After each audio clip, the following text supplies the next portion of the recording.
Hey guys, it's Tim Miller from the Bulwark. Breaking news, Liz Cheney has just announced that she's going to be voting for Kamala Harris, officially endorsing her at an event at Duke University at the Duke Program for American Grand Strategy.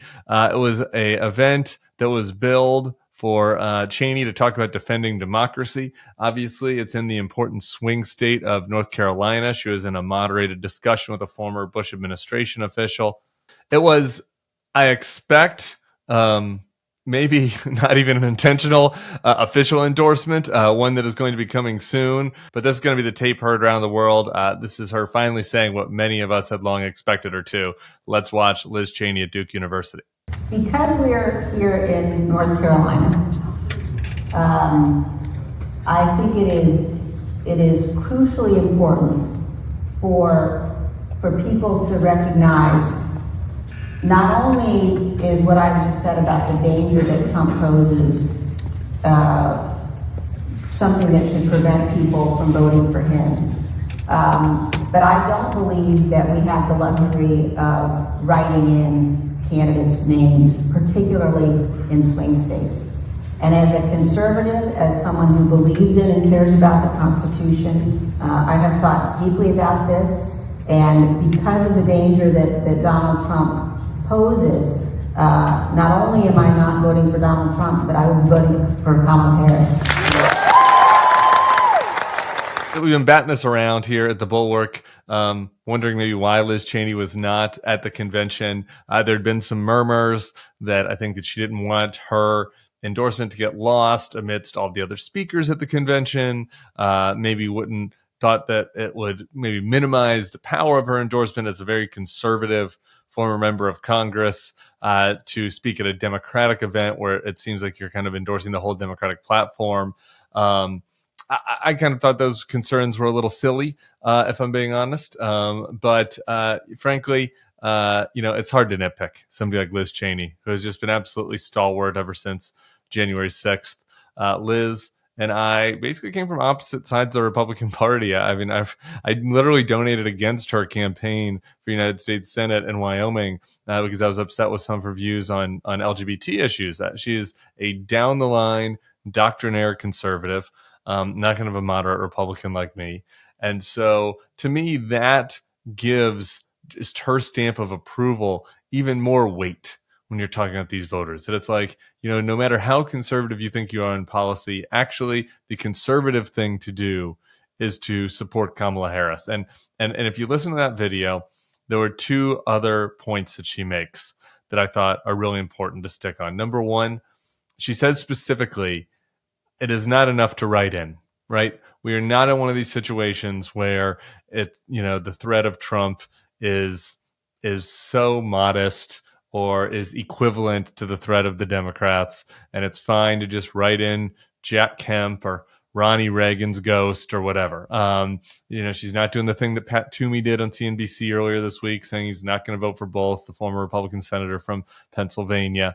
What she is doing is being crystal clear that the scale of the threat of Trump requires you to vote for Kamala Harris. I think that is an extremely important endorsement and argument, and it's going to be a validator that Harris and her team are going to be able to use throughout the rest of this campaign. The other thing that she slid in there is that these other Republicans who are threats to democracy, and I think she's very specific about talking about who they are. And I think that obviously Liz Cheney is deeply disappointed with every Republican that's going along with Donald Trump, but specifically the election deniers, specifically the ones that would be happy to tear down the very fabric of our republic to install Donald Trump as an unelected autocrat.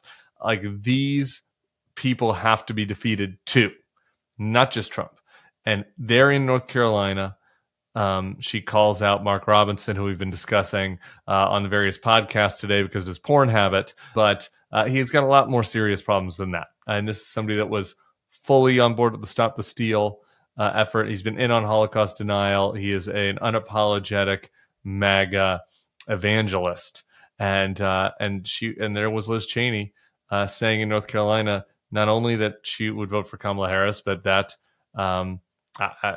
I don't know if she actually said the name Josh Stein in that clip, but making very clear that Mark Robinson must be defeated as well, which means supporting Josh Stein, the Democrat in North Carolina. She did do this as well in the midterms, just picking kind of the swing state secretaries of state and maybe, I believe, also a couple governor spots, including Kari Lake, where she endorsed against election denying Republicans. So she does have a track record of doing this. As far as the big wait and see around this, again, it's really been kind of this question of timing, because we all knew Liz Cheney was going to do this.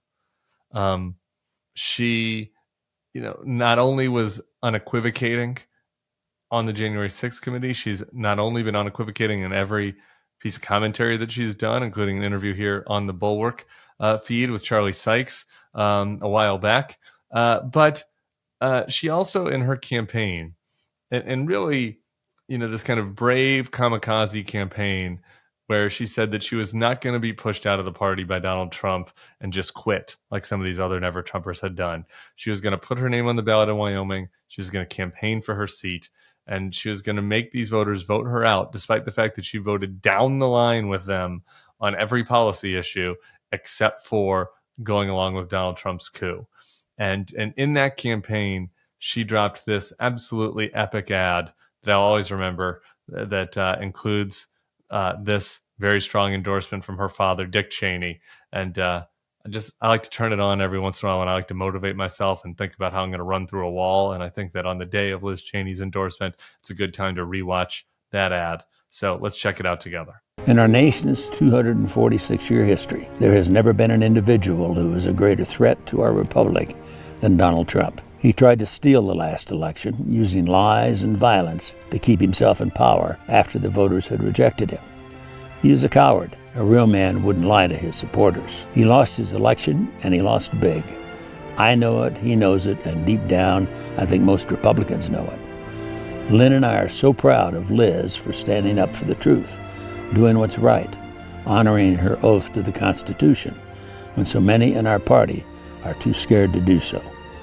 Liz is fearless. She never backs down from a fight. There is nothing more important she will ever do than lead the effort to make sure Donald Trump is never again near the Oval Office. And she will succeed. I am Dick Cheney. I proudly voted for my daughter. I hope you will too. I'm Liz Cheney, and I approve this message. Hell yeah. That is it. That is it. The most important thing facing us right now is keeping that man, Donald Trump, out of the office. Liz Cheney gets it. She announced officially today in North Carolina, that sleeper swing state, that she'll be voting for Kamala Harris. Good on you, Liz Cheney. We'll keep an eye on what I expect will be formal campaign events with Kamala Harris, either on the trail or in paid advertisements. I'm not reporting that. I don't have any inside information, but reading the tea leaves, knowing Liz Cheney and the people around her, I think that will be the next element of this. This is not going to be a one-off. So we will keep our eyes out for that. Make sure to subscribe to this feed for all of your Never Trump news and all your news beyond Never Trumpism. We appreciate it. We'll be seeing you soon. Hey, if you like this video and our content, I'd love for you to become a Bulwark Plus subscriber. You get access to bonus podcasts, secret podcasts, and newsletters we put out every day, plus some behind-the-scenes takes that I don't always post on this feed. In addition, you can become part of the Bulwark community. Come over to our Substack and comment and meet other like-minded people. We'd love to have you. Starting today, you can get a free trial at thebulwark.com/free trial. The link is right here on the screen and below in the description. We'd love to have you as part of our community. Come on and give it a free try today.